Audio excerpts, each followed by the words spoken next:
надо отдать должное, что в этом году квотная кампания была очень длительная, скажем так, в связи с второй редакцией, как я уже сказал, по поводу поваров. Потом у нас была еще третья редакция, если так можно сказать. Это ДПО, дополнительное профессиональное образование. По ней поступили госслужащие, то есть они в формате онлайн получат возможность обучиться государственному муниципальному управлению, что, несомненно, повысит уровень, их профессионализма.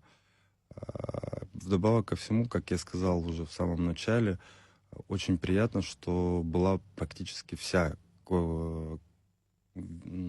количество квот было выбрано. То есть это говорит о том, что это востребовано, и можно сказать, опять забегая вперед про нынешнюю квотную кампанию, что количество квот в этом году увеличено. То есть теперь будет 115 квот.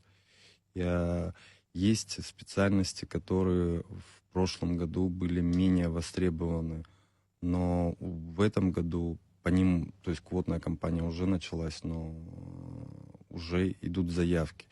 И это радует, что вот информация до абхазских абитуриентов доходит, и появляется большой интерес к новым специальностям. То есть, как вот сказали ранее, как Екатерина Александровна сказала ранее, не только идут на топ-3, там медицина, IT, архитектура, теперь появляется и Росавиация выделила квоты в этом году, Минсельхоз выделил квоты.